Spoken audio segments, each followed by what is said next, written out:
नमस्कार, मो ना कलिंग कन्या। आज कवितार शीर्षक हेउछि प्रतिवाद। जुग जुग धरी प्रतिवाद को प्रतिवाद करि आसिथिबा समाज मु। जुग जुग धरी प्रतिवाद को प्रतिवाद करि आसिथिबा समाज मु। त्रेता जुगरे तार आगमन को जानिबा पूर्वरु ही देबाको पड़िथिला माता सीता को अग्नि परीक्षा। तथापि संदेह को प्रशमन करि न पारि उठिथिला अनेक प्रश्न मो मनर विभिन्न कोणरे। जार अंत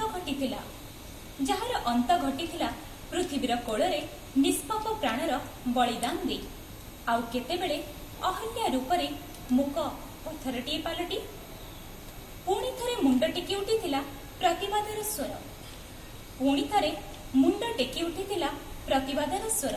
द्वापर जुगरे केतेबेले द्रौपदी तो पुणी सुभद्रा रूपरे, केतेबेले द्रौपदी तो पुणी सुभद्रा रूपरे।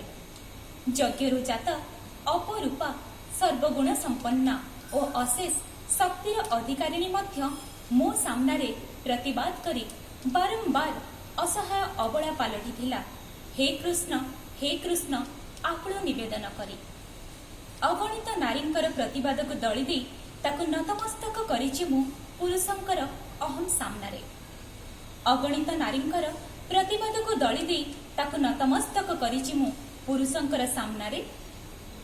एबे मु पूर्ण जुबसुलभ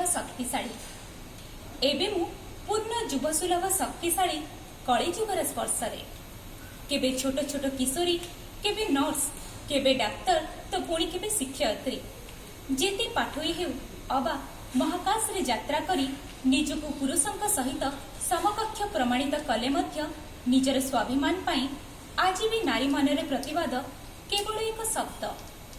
निजको पुरुषंक सह समकक्ष प्रमाणित कले मध्य निजर स्वाभिमान पाई आज भी नारी मनरे प्रतिवाद केवल एक शब्द। चली आसुची जुग जुग धरी भिन्न भिन्न नामरे भिन्न भिन्न ढंगरे। धन्यवाद।